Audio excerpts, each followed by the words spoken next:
C'est l'heure du journal sur la RTJVA, mesdames, messieurs. Bienvenue au sommaire de l'actualité. Ouverture hier de la 24e convention de la communauté internationale des hommes d'affaires du plein évangile à l'hôtel Sarakawa. Le docteur Francis Owusu, le président international de la communauté internationale des hommes d'affaires du plein évangile, est l'invité d'honneur de cette rencontre qui va se tenir sur 3 jours.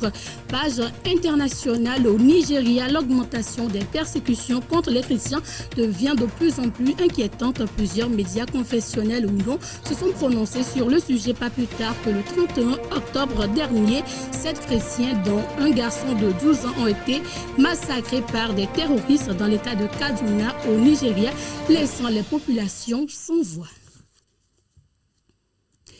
Début ce jeudi 13 novembre de la 24e convention de la communauté internationale des hommes du plein évangile Togo, et c'est le thème « Racheter le temps, soyez fructueux » qui coiffe cette rencontre qui va s'étendre sur 3 jours. La soirée d'ouverture s'est déroulée dans une ambiance de ferveur et de convivialité. Les temps forts dans ce reportage. Racheter le temps, soyez fructueux. Le thème, tel mot d'ordre, interpelle face à l'urgence de travailler pendant qu'il fait jour. L'orateur lors de la soirée d'ouverture de la 24e convention de la communauté internationale des hommes d'affaires du plein évangile a entretenu les participants sur les clés pour racheter le temps. J'ai remarqué que beaucoup de chrétiens sont dispersés dans plusieurs activités. Ils sont dans des regroupements, des associations. Ils croient que l'activisme permet de racheter le temps. Mais ce n'est pas ça le plus important. Il faut être au bon endroit, au bon moment. Et pour cela, il faut toujours demander au Seigneur, au Saint-Esprit, qu'est-ce que je dois faire en ce temps? Quelle est la bonne œuvre que je dois pratiquer pour être véritablement productif? Donc, au cours de la présentation, nous avons dit que pour racheter le temps, la première des choses que nous devons faire, c'est d'abord nous focaliser sur le Seigneur et faire tout pour que le Seigneur soit au centre de nos vies. Il doit être le moteur de nos vies. Et nous allons le prioriser.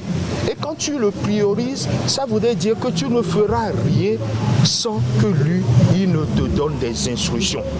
Et c'est pour cela que la première des clés, c'est que nous devons commander au matin et se lever tôt pour recevoir de lui des instructions et fonctionner suivant son plan. Pour le président national de la communauté internationale des hommes d'affaires du plein évangile Togo, ce thème vient susciter un changement de mentalité et éclairer les esprits sur la vérité qui affranchit et rend fructueux. Nous avons choisi ce thème-là pour dire aux gens qu'il est temps de travailler, il est temps de s'engager, il est temps de se former, il est temps de s'équiper pour pouvoir être fructueux. Et d'autres choses, sur le plan spirituel, nous sommes en train de dire que nous n'avons pas beaucoup de temps pour aimer les gens qui sont autour de nous. Nous n'avons pas beaucoup de temps pour ramener quelqu'un à Dieu. Parce que nos diplômes, nos connaissances ne peuvent pas nous empêcher d'être trompés. Et nous l'avons dit et redit. Mais lorsque nous avons la lumière du Christ, lorsque le Christ nous éclaire, nous sommes délivrés du mensonge. Et nous voulons dire aux gens que racheter le temps pour être libérés du mensonge, pour connaître la vérité qui affranchit.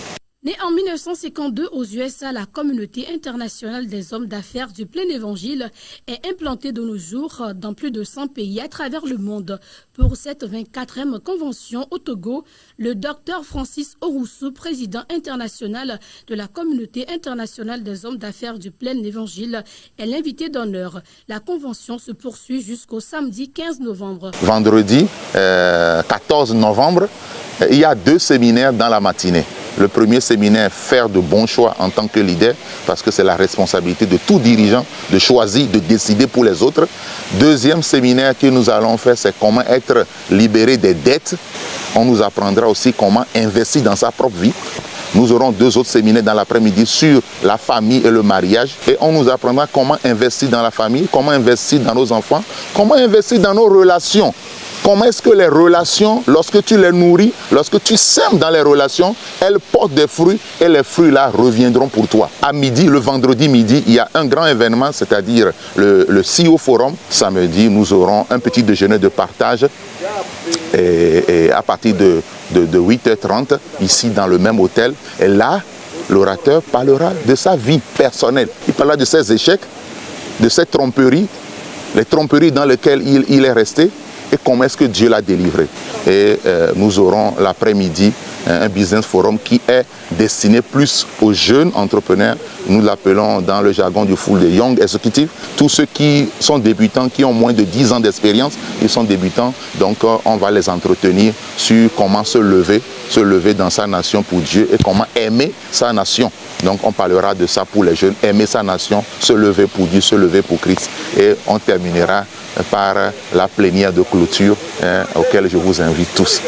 Dimanche dernier, à l'église des Assemblées de Dieu de Baguida, Afanoukope et les fidèles se sont réunis pour un culte placé sous le thème « L'amour du monde et ses conséquences ». Le berger, dans son message, a rappelé à ses fidèles que l'amour du monde peut les éloigner de l'essentiel. Elodie Yenchabré. Ce dimanche, à l'église des Assemblées de Dieu de Baguida, Afanoukope et les fidèles se sont réunis autour d'un thème fort, l'amour du monde et ses conséquences. L'orateur dans son sermon a fait un éclairage biblique sur les pièges de l'attachement aux valeurs du monde.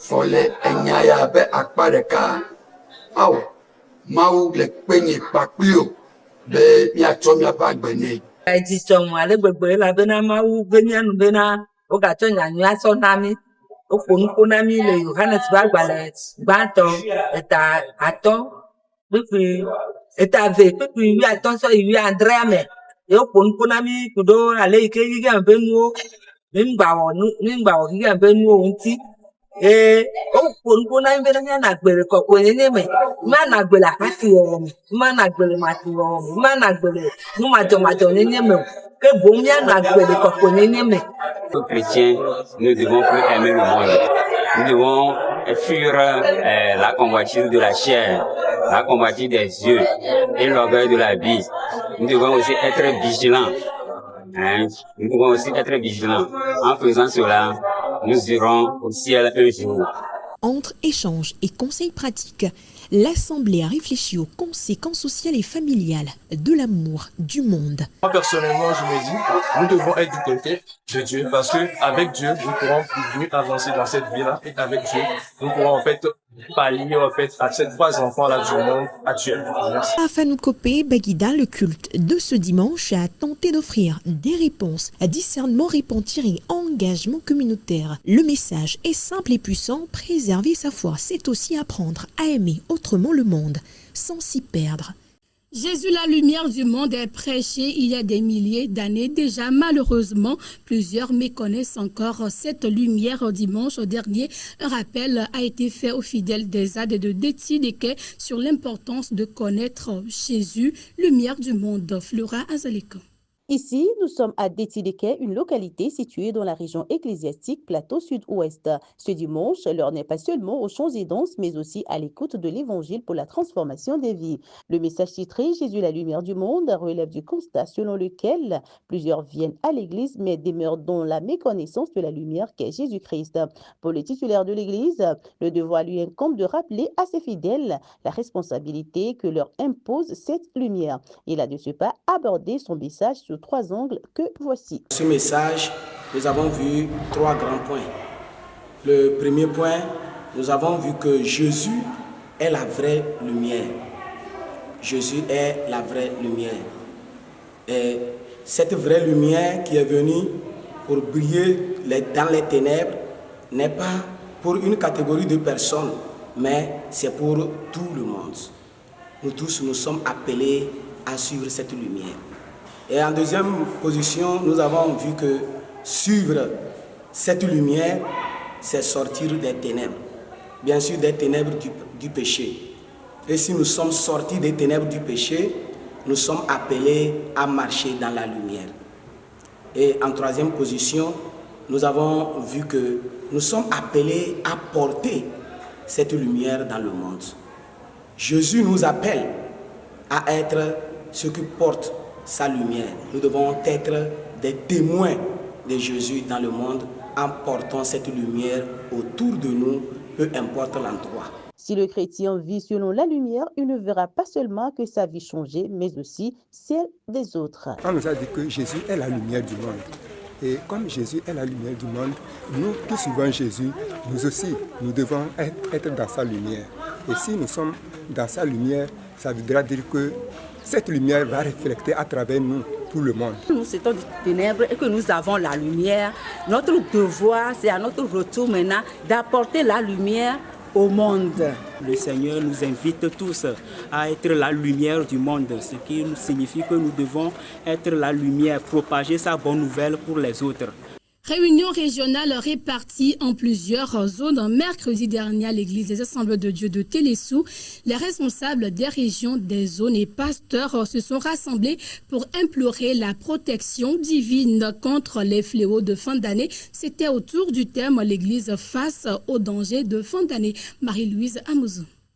Réunion régionale répartie en plusieurs zones dans le but de contrer les dangers de fin d'année dans la région ecclésiastique Golfe-Ouest. Pendant 2 jours, la zone 9 observe cette sainte convocation. Ce premier jour, l'orateur a eu à plancher sur 4 aspects essentiels. Le test de base, Ésaïe 54, versets 13 à 17. D'abord, une femme stérile à qui Dieu promet une descendance. Puis, le territoire à cette descendance. Une alliance de fraternité comparée à l'Église qui est l'épouse du Seigneur. Ensuite, une sécurité totale sous l'abri du Seigneur à cette descendance.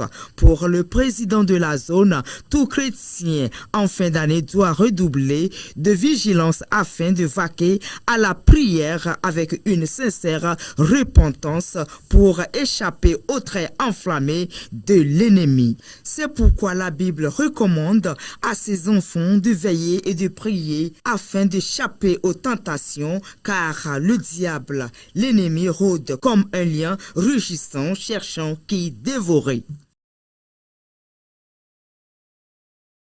Place à l'information sur le plan international au Nigeria. Les attaques contre la communauté chrétienne ne s'estompent pas. Le pays fait face à une recrudescence alarmante, notamment perpétrée par Boko Haram et d'autres groupes djihadistes, d'après un rapport de l'International Society for Civil Liberties and Rule of Law. En 2025, plus de 7000 chrétiens ont été tués par des djihadistes avec une moyenne d'environ 30 à 32 décès par jour. Le 30 octobre dernier, 7 chrétiens ont été massacrés par des groupes terroristes dans l'état de Kaduna. Parmi les victimes se trouvait un jeune garçon de 12 ans. Ce même jour, des maisons et une église ont été incendiées dans l'état de Borno, selon Morning Star News. La semaine d'avant, 13 chrétiens avaient été massacrés. Ces attaques multipliées contre la communauté chrétienne suscitent indignation et portent atteinte à la liberté religieuse. Toujours à l'international, en Éthiopie, une fièvre hémorragique virale fait 6 morts à Dinka. Des échantillons ont été prélevés pour analyse au laboratoire national de référence. L'Organisation mondiale de la santé a annoncé le déploiement de 11 experts pour appuyer l'Éthiopie dans l'enquête et les réponses à cette épidémie. Africa News. En Éthiopie, une alerte sanitaire a été déclenchée dans la ville de Jinka, dans le sud du pays. 8 cas suspects de fièvre hémorragique virale ont été recensés, dont 6 décès, dont 2 parmi le personnel soignant. Les fièvres hémorragiques virales regroupent plusieurs maladies graves comme Ebola, Marbourg ou la fièvre de Lassa, déjà signalée sur le continent ces dernières années. Les autorités sanitaires éthiopiennes ont prélevé des échantillons pour analyse. Une enquête est en cours pour identifier les zones touchées et une campagne de dépistage porte à porte a été lancée. L'Organisation mondiale de la santé a dépêché 11 experts pour soutenir l'enquête et la riposte. De son côté, le Centre africain de contrôle et de prévention des maladies, Africa CDC, collabore étroitement avec le gouvernement éthiopien. À ce stade, l'origine exacte de la maladie n'est pas confirmée et les autorités appellent la population à rester. Et c'est la fin de cette édition. Merci de votre fidélité à la RTJVA. Excellente suite de nos programmes. À la prochaine.